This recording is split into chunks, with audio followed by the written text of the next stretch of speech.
شب برات کی تاریخی اور اسلامی حیثیت۔ اسلامی مہینوں میں شعبان کی 15ویں شب کو شب برات کہا جاتا ہے۔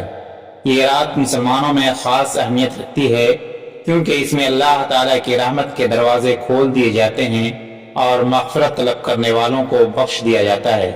شب برات کو رحمت، مغفرت اور برکت کی رات سمجھا جاتا ہے۔ اس مضمون میں ہم شب برات کی تاریخی اور اسلامی حیثیت کو قرآن و حدیث کی روشنی میں بیان کریں گے۔ شب برات کی لغوی اور اصطلاحی تعریف۔ برات عربی لفظ برات سے ماخوذ ہے جس کا مطلب ہے نجات یا چھٹکارا۔ شب برات کا مفہوم چھٹکارے کی رات، یعنی اس رات اللہ تعالیٰ اپنے بندوں کو جہنم سے نجات عطا فرماتا ہے۔ اصطلاحی طور پر شب برات وہ رات ہے جس میں اللہ تعالیٰ اپنے بندوں کے اعمال کو دیکھتا ہے، ان کے رزق، زندگی اور تقدیر کے فیصلے کرتا ہے اور مغفرت کے دروازے کھول دیتا ہے۔ شب برات کی فضیلت۔ حدیث کی روشنی میں احادیث مبارکہ میں شب برات کی فضیلت کے متعلق روایات موجود ہیں۔ نمبر 1، حضرت عائشہ صدیقہ رضی اللہ عنہ فرماتی ہیں، ایک رات میں نے رسول اللہ صلی اللہ علیہ وسلم کو بستر پر نہ پایا تو میں آپ صلی اللہ علیہ وسلم کی تلاش میں نکلی۔ میں نے دیکھا کہ آپ صلی اللہ علیہ وسلم جنت البقیع یعنی مدینہ کا قبرستان میں موجود ہیں۔ آپ صلی اللہ علیہ وسلم نے فرمایا، بے شک اللہ تعالیٰ شعبان کی 15ویں رات کو آسمان دنیا پر نزول فرماتا ہے اور قبیلہ بنو کلب کی بکریوں کے بالوں سے زیادہ لوگوں کی مغفرت فرما دیتا ہے۔ ترمذی، ابن ماجہ۔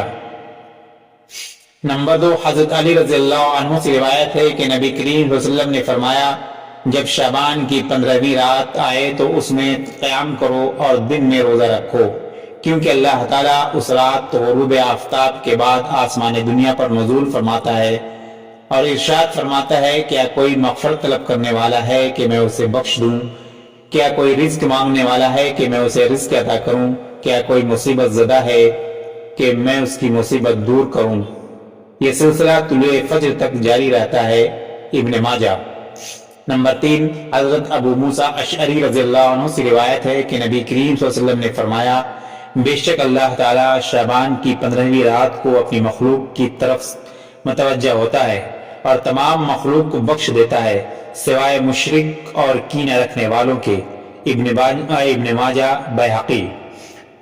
نمبر 4، حضرت عبداللہ بن عمر سے مروی ہے کہ نبی کریم صلی اللہ علیہ وسلم نے فرمایا، اللہ تعالیٰ شعبان کی 15ویں رات کو اپنے بندوں کی طرف متوجہ ہوتا ہے، بس ہر مومن کی مغفرت کر دیتا ہے سوائے ظالم اور کینہ رکھنے والوں کے۔ مسند احمد۔ نمبر 5، حضرت عثمان بن ابی العاص سے روایت ہے کہ رسول اللہ صلی اللہ علیہ وسلم نے فرمایا، جب شعبان کی 15ویں شب آتی ہے تو ایک اعلان کرنے والا پکارتا ہے کہ ہے کوئی مغفرت مانگنے والا کہ اسے بخش دیا جائے، ہے کوئی رزق طلب کرنے والا کہ اسے رزق عطا کیا جائے، ہے کوئی مصیبت زدہ کہ اس کی مصیبت دور کی جائے۔ یہ اعلان طلوع فجر تک ہوتا رہتا ہے۔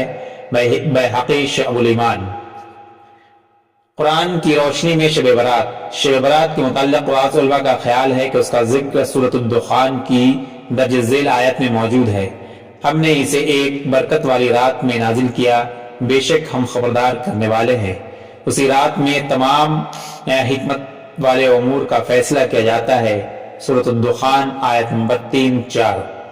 اگرچہ بعض مفسرین کے نزدیک یہ آیت لیلۃ القدر کی طرف اشارہ کرتی ہے، تاہم کچھ علماء اسے شب برات سے بھی جوڑتے ہیں۔ شب برات میں کیے جانے والے اعمال۔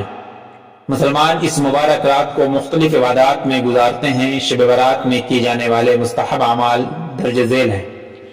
نمبر 1، نوافل کی ادائیگی۔ شب برات میں نوافل ادا کرنا باعث برکت ہے۔ کوئی مخصوص تعداد مقرر نہیں، لیکن عام طور پر مسلمان کم از کم 6 یا 8 رکعت نوافل پڑھتے ہیں۔ نمبر 2، توبہ و استغفار۔ یہ رات مغفرت کی رات ہے، اس لیے زیادہ سے زیادہ توبہ کرنی چاہیے اور اپنے گناہوں کی معافی مانگنی چاہیے۔ نمبر 3، قرآن کی تلاوت۔ شب برات میں قرآن پاک کی تلاوت روحانی سکون اور برکت کا ذریعہ ہے۔ سورہ یاسین، سورہ ملک اور سورہ دخان پڑھنا مستحب ہے۔ نمبر 4، دعا و مناجات۔ یہ رات دعا کی قبولیت کی رات ہے، اس لیے اپنے لیے، والدین، اہل خانہ اور تمام امت مسلمہ کے لیے دعا کرنی چاہیے۔ نمبر 5، صدقہ و خیرات۔ غربا اور مساکین کی مدد کرنا شب برات کی برکتوں کو سمیٹنے کا بہترین ذریعہ ہے۔ صدقہ گناہوں کو مٹاتا اور مصیبتوں کو دور کرتا ہے۔ نمبر 6، قبرستان کی زیارت۔ نبی کریم صلی اللہ علیہ وسلم شب برات میں جنت البقیع تشریف لے جایا کرتے تھے، اس لیے بعض علماء قبرستان جانے کو مستحب قرار دیتے ہیں۔ شب برات کے متعلق چند غلط فہمیاں۔ بہت سے لوگ شب برات کو عبادات کے علاوہ مختلف غیر اسلامی رسومات سے جوڑتے ہیں جو کہ درست نہیں ہے۔ نمبر 1، آتش بازی اور غیر ضروری رسم و رواج۔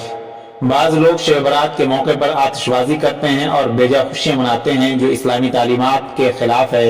اسلام میں اس رات کو مقصد خالص اللہ کی عبادت ہے۔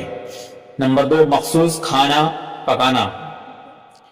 بعض علاقوں میں شب برات پر حلوہ یا خاص کھانا بنانے کو لازمی سمجھا جاتا ہے جبکہ دین میں اس کا کوئی ذکر نہیں ہے۔ نمبر 3، مخصوص عبادات کی پابندی۔ اگرچہ شب برات میں عبادات کرنا مستحب ہے لیکن کوئی مخصوص نماز یا ذکر لازمی نہیں، جیسے بعض لوگ 100 رکعت نماز یا مخصوص دعائیں لازمی سمجھتے ہیں۔ شب برات اور ہماری ذمہ داریاں۔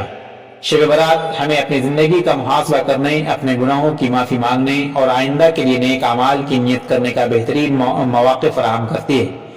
اس رات ہمیں چاہیے کہ اللہ سے سچی توبہ کریں اور آئندہ گناہوں سے بچنے کا عہد کریں۔ نمبر 2، والدین، رشتہ داروں اور دوستوں کے حقوق ادا کریں۔ نمبر 3، صدقہ و خیرات اور نیک کاموں میں حصہ لیں۔ نمبر 4، بدعات اور غیر شرعی اور رسومات سے اجتناب کریں۔ نتیجہ، شب برات ایک برکتوں والی رات ہے جس میں اللہ تعالیٰ اپنے بندوں کی بخشش فرماتا ہے۔ اس رات میں عبادات، دعا، استغفار اور نیکی کے کاموں میں مشغول ہونا مستحب ہے۔ تاہم شب برات کے حوالے سے من گھڑت روایات اور بدعات سے پرہیز کرنا چاہیے اور صرف وہی اعمال انجام دینی چاہیے جو قرآن و حدیث سے ثابت ہیں۔